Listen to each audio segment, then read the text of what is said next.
Peggy 18.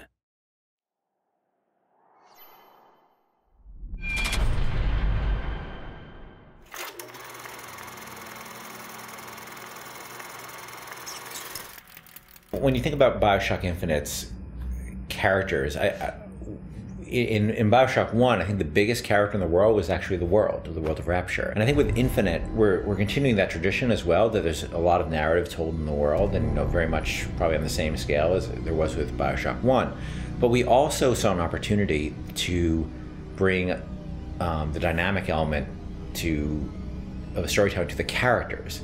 And our challenge is, of course, is that we don't have a very presentational medium. When you think about storytelling in a lot of games, you're thinking about going to a cutscene or being locked into place, and that's not something we really like to do. And so we created this character and named two characters, Booker and Elisabeth. One who's a character you inhabit, and the other one is a character that the AI inhabits. Back there at the shop, what you asked me to do. Let's not discuss it. No, what did that thing do to you? If he were to take me back, that's death, Mr. DeWitt.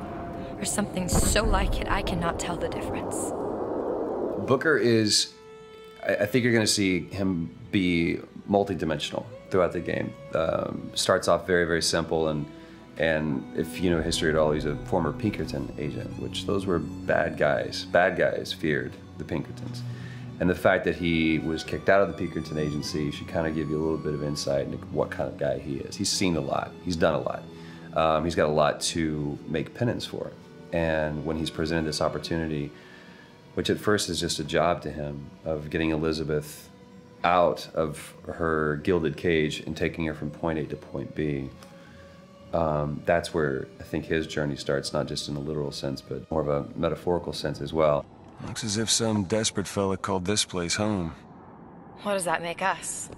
Liz is interesting because she is really coming of age in this story, and she's figuring out what kind of woman she wants to be, kind of getting out of that little girl thing, which has been, even though she's a little bit older, I think being held captive, I would assume her whole life, or however long Ken decides, she's been held captive by songbirds. That's kind of halted her growth in terms of defining her independence.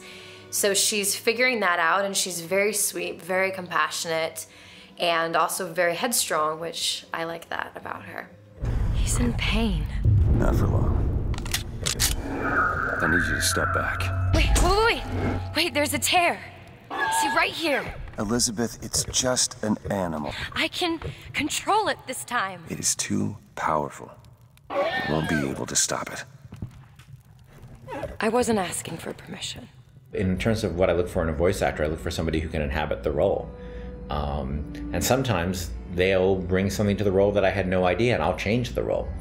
With both of them, I think I saw people who sort of inhabited the basics of what I saw in the character, but they're also very good at taking direction. They're very good at responding to feedback, and that's what I mean more. It's less direction and more feedback, because a lot of times I don't even know what I want, and I'm just sort of saying, let's try in this area, and they're very open to that, and they're really generous in the process, and that's been incredibly helpful.